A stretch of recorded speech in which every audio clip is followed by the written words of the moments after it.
This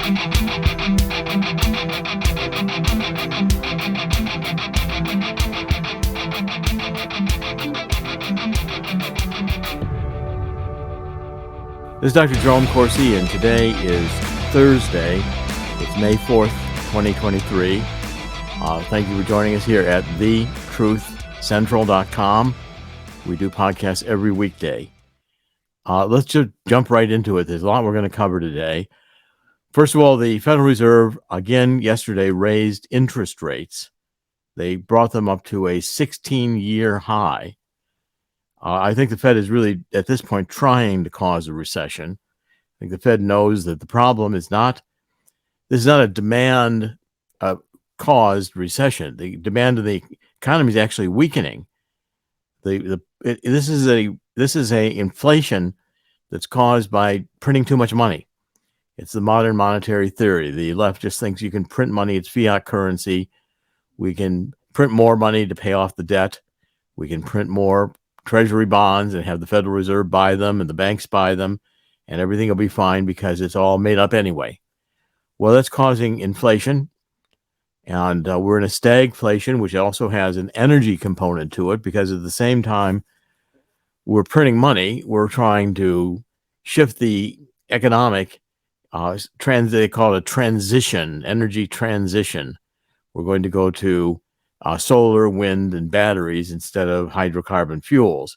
Well, all of these factors are causing to be a combination of inflation and a slowdown. Right now, we've got interest rates at 5.5%, which is extremely high, 16-year high. And last time we had this kind of an interest rate rise, what happened is we had almost a complete breakdown of the subprime mortgage market, 2008, 2009. And what people don't remember is just prior to that. So in the period of time, 2004, 5, 6, etc. In fact, I'm just looking at a chart right now that I will put up maybe tomorrow.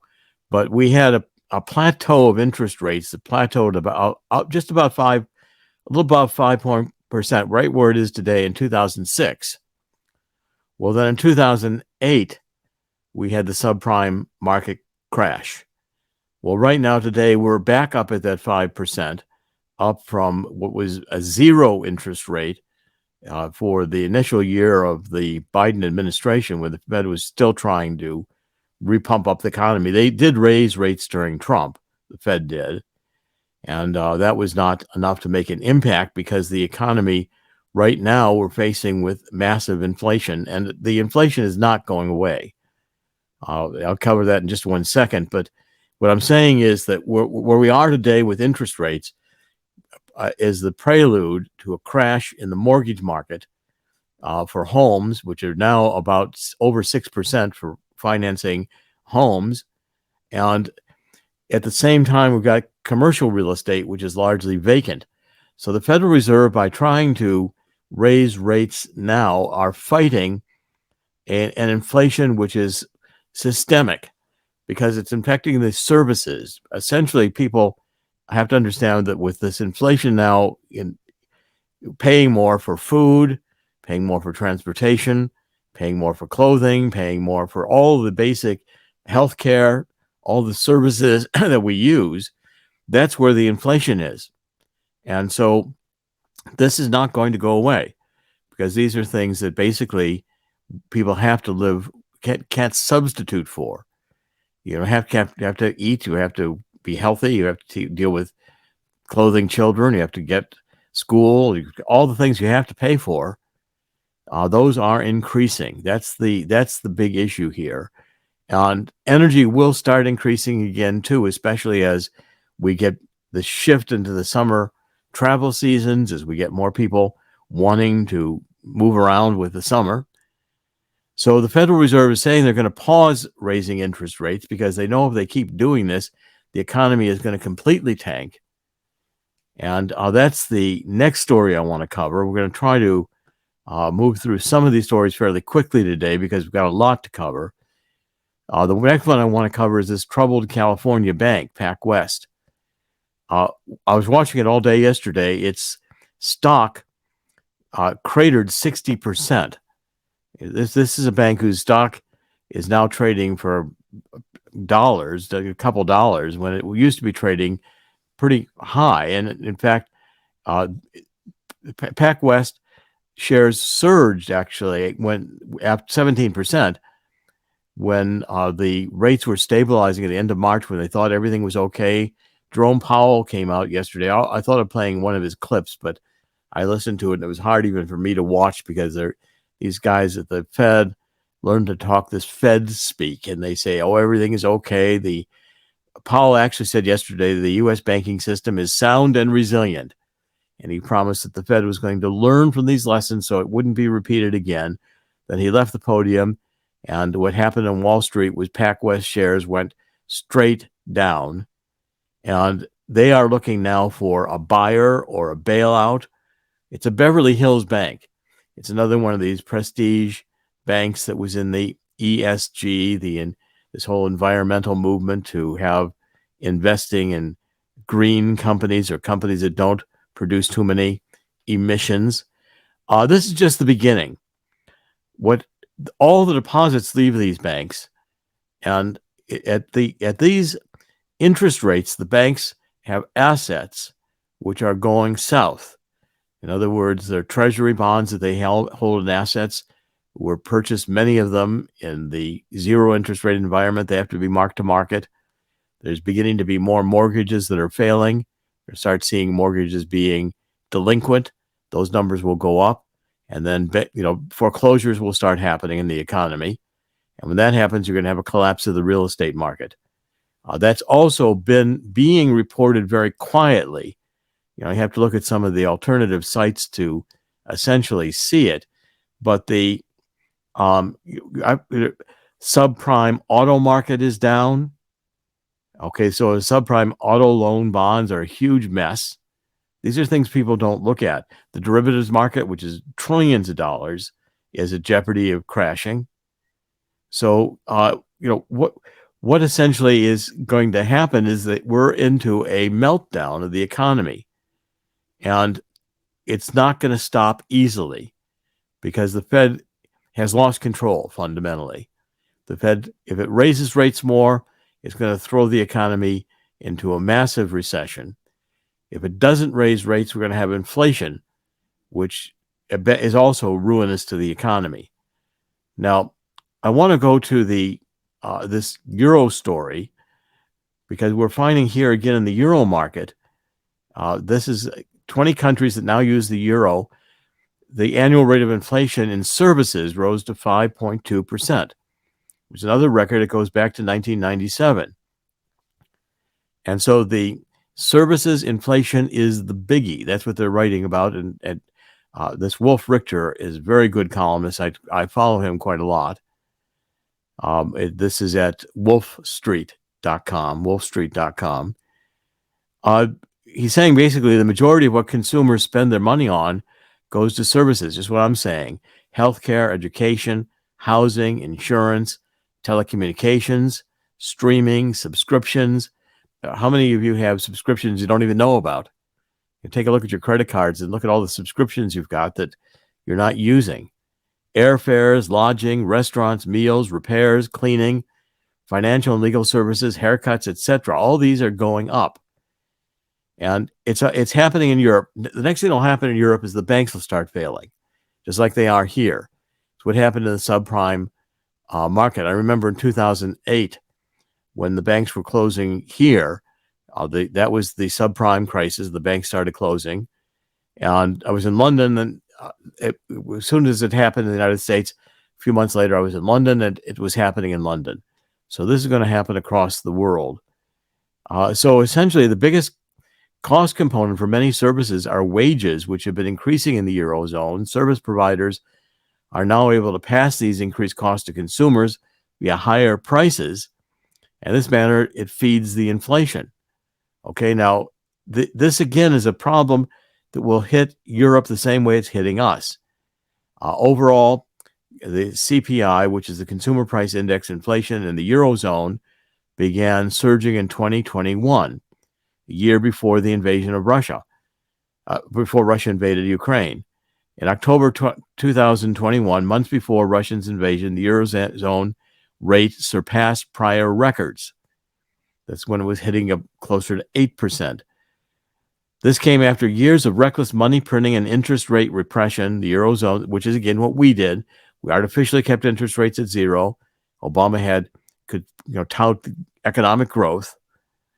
And at the same time, we were pumping the money supply, which was building a future problem with the money supply causing inflation. And then at the pandemic, large-scale government deficit spending into the consumer economy, and there you have it.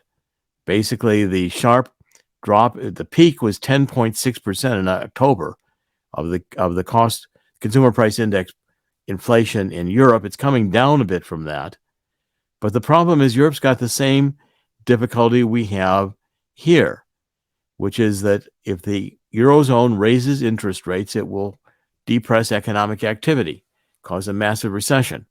If it doesn't, if it doesn't increase interest rates, we'll have inflation, which will also cause a massive recession. And the value of your dollars are going to get less purchasing power. This is inevitable. This cannot be reversed. Now, Chris, of your show, I want to talk about, we have a new sponsor. I'm going to take a minute. First of all, with Swiss America. Let's do Swiss America first. The gold and silver company. And we're going to get to the story about eating bugs in a minute. I'm going to cover that. But the issue here with gold and silver, you've got to have some tangible value. This Walking Liberty $50 is a great deal. These coins have about 90% silver in them. Silver is going to appreciate faster than gold. Silver is at about $30 an ounce right now. Gold is trading over $2,000. Gold, I think, and silver will double if we're going into what I think we're going into. And by the way, I'm having a new book out that I've written with Dean Heskin, who's the president of Swiss America. We'll have it here. I wrote this book 6 or 7 months ago, predicting what we're going through right now today. And the book is talking about what your solutions are, what you can do about it. But I'm predicting that gold and silver will double. It's not going to happen immediately, but what we're going into is not going to go away immediately. This is not a short-term problem. Your purchasing power and your salaries are not going to increase. Purchasing power is going to deteriorate. It'd be a good idea today to take your dollars and buy some gold and silver. If you fill out this form at the Swiss America, you can buy 250 of these coins at basically what they're worth in silver today. And do consult with Swiss America. They will help you figure out how you can preserve your purchasing power given what we're about to go through. And so it's basically, and the war in cash is also another issue I'm covering very strongly because, again, the central banks are going to use this crisis we're going into as a way to throw everybody into digital currency. And I think that's going to be a massive loss of freedom because the federal government will then be able to watch everything you do.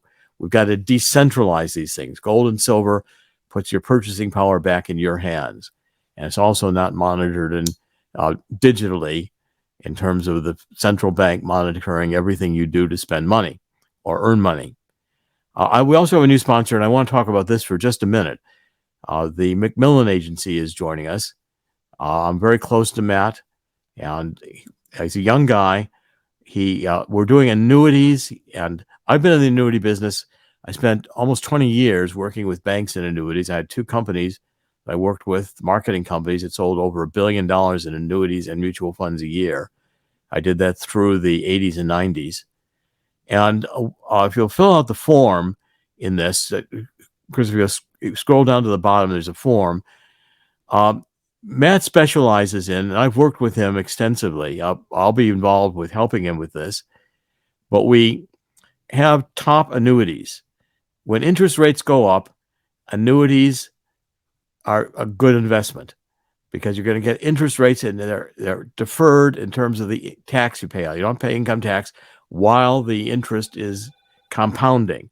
You pay that afterwards when you take the money out.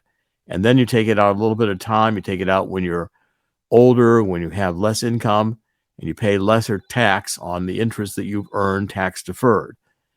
Also, he specializes in Index Universal Life, which is another good product. It's a universal life product that has an index such that if an index like stock index or whatever index you choose goes up, you gain value.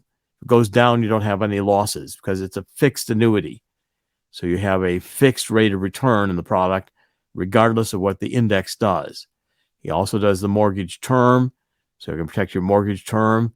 What I like about Matt is he'll work 24 hours a day if he needs to. He has learned how to sell by telephone and the internet. He's very savvy on this, and I really recommend people give it a try. Just fill out this form.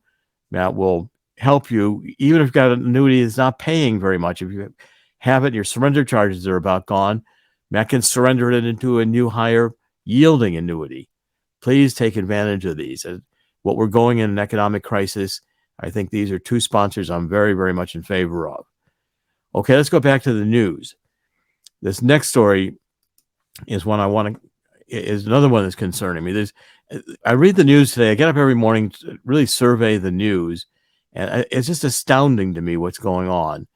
Okay, so here we've got this war between Ukraine and Russia has now escalated into personal attacks between Putin and Zelensky, who's the president or head of Ukraine.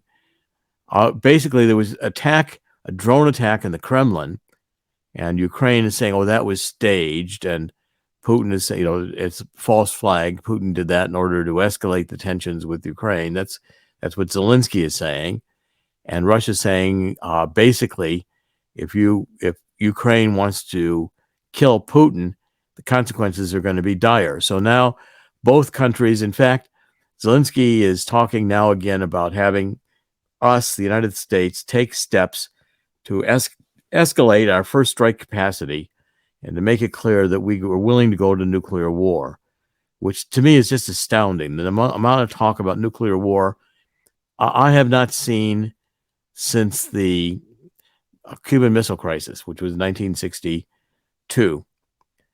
The Cold War height of concern about a nuclear war, I think, is returning to the world in a more frightening capacity. So I think today the countries there's a warlike, Satan's in control. I mean, everything I look at seems to be at the moment completely insane. Not by God's rules, not by morality. Everybody is, this idea that Zelensky is going to talk to the United Nations, I believe this next week.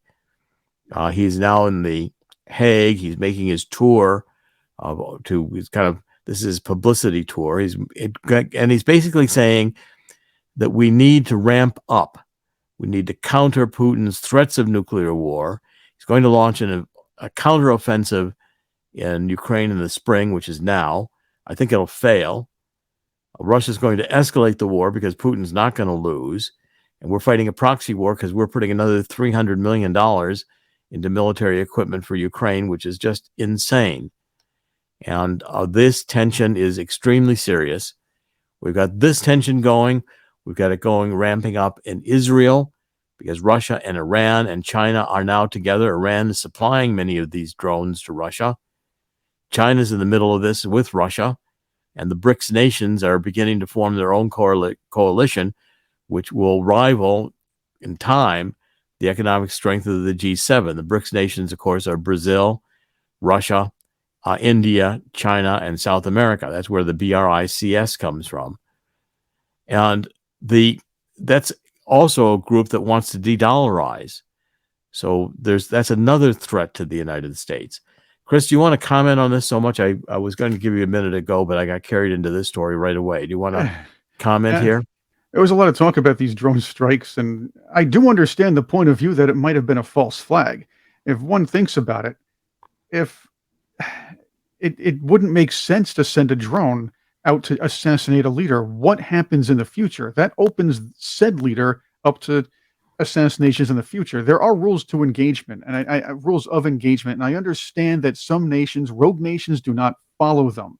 But if we or any nation starts assassinating presidents, basically taking the shortcut to win the chess game, if you will, there could be incredible chaos when it comes to conflicts in the future.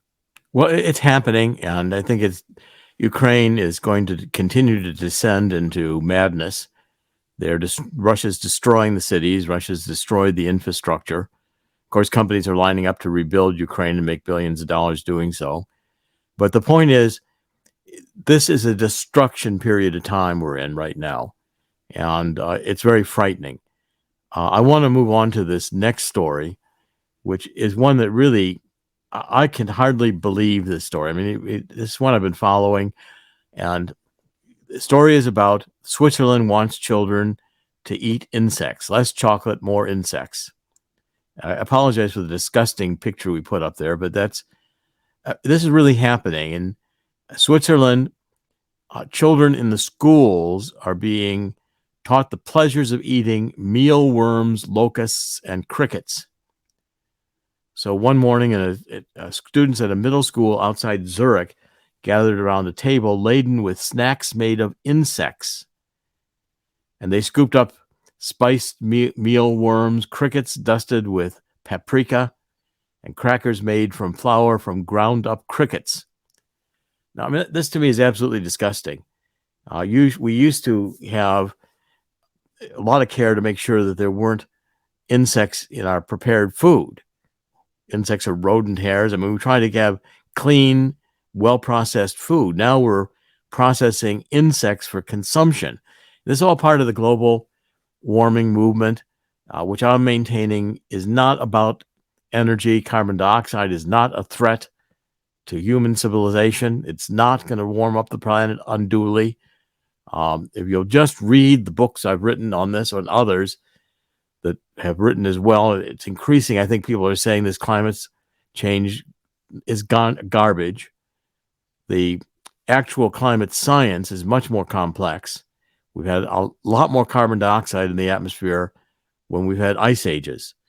Carbon dioxide is a greenhouse gas, but it's a very minuscule part of all greenhouse gases. 70% of greenhouse gases are water vapor. Okay, so this whole idea that we're going to eat insects is, to me, insanity. And it's being pushed worldwide. So we're seeing they're going after the children because the children are more, everybody's wanting to take the children. The left, from the 1950s, when the communists were trying to get into the United States, going back to the 1930s, they wanted to be in the schools. They wanted to break up the families and get the schools and indoctrinate the children when they were young. Because we said, forget about the older people. We can't change them. They've already had a life of values that were formed as for families and Christian beliefs. We got to destroy that. And communists set out to destroy that. Well, again, now they're destroying our energy. If we lack the energy to run the modern industrial state, if we have to go to wind and solar, I mean, pretty soon they can say, well, even wind and solar, why doesn't everybody walk? Well, why don't we stay in 15-minute cities and not go anywhere?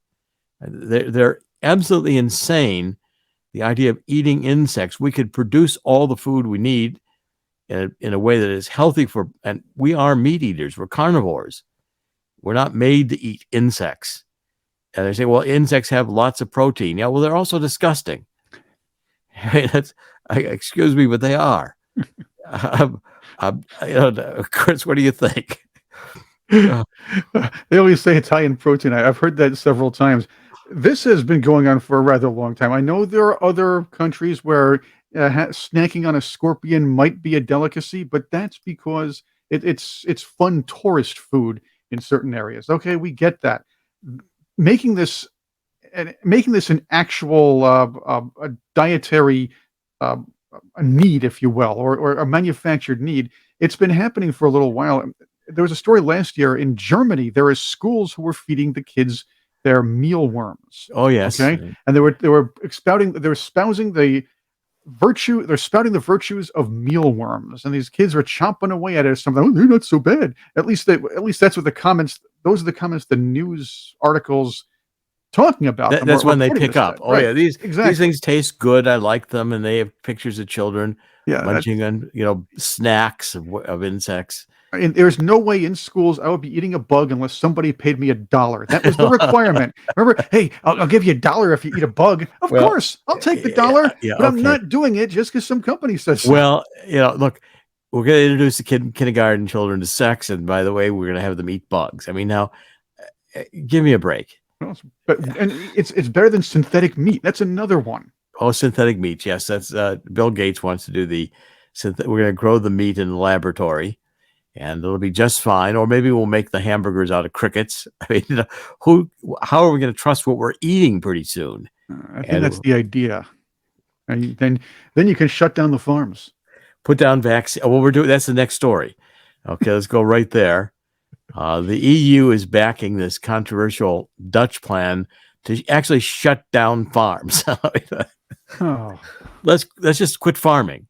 you saw the riots, right? You saw the protests. I said, the Netherlands. Well, these are people who are insane with the government people. These bureaucrats with these ideas are insane, and they are neo-Marxists. They can only destroy. They think we've got a modern industrial state that has done quite well, feeding billions of people, letting them live productive lives, having families, grow old, and now we're going to take away the farms. And we're going to make everybody eat crickets.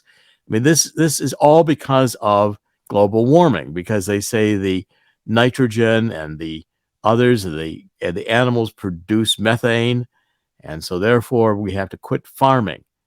So the Dutch have roughly 1.47 billion euro, which is $1.62 billion, are part of the government's plan to reduce nitrogen in nature conservation areas under the 500 million LBV scheme. These have great names for these LBV schemes, which I'm not even sure what they really mean anymore, but this is a scheme to shut down production capacity definitively and irreversibly, and not start the breeding activity elsewhere in the Netherlands, which is the second largest exporter in the world or anywhere else within the universe, within the European Union, of the agricultural products.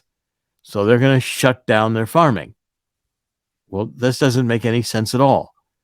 Pretty soon we'll be saying, well, everybody's going to have electric vehicles, and then we're going to have shut down the ability to travel anywhere. They'll have 15-minute cities, and you won't need a car. You can walk 15 minutes. And you won't be able to go out. If you go out of that area, your technology won't work. And since your money's all dependent upon technology, you won't be able to do anything if you go more than 15 minutes away from your home. Now, that's the kind of world these nutcases are beginning to architect. The other sponsor we've got, which is, we're increasing the number of sponsors, which I'm very pleased at. Thank you. It's a good indication the show is beginning to build again an audience. I've quit for a while there with the insanity going on. I decided the insanity is so intense right now, I'd come back, which is why we created the Truth Central. And the other, My Vital C. Now, instead of eating crickets and shutting farms, My Vital C is really a miracle molecule. It's a carbon 60 carbon atoms in a cage structure.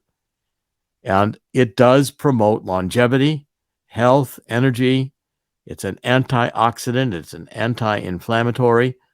There are thousands of scientific studies on carbon 60. This company, My Vital C, produces the highest quality of carbon 60 I can find anywhere in the world, actually. The co-founder of this, Chris Burries, and I have written a book, which we'll be having out very soon, on My Vital C. And it's going to be called Live Longer Better. These people want you to live shorter miserably. I want you to live longer better. If you'll just try some of this, and it's also good for dogs and cats.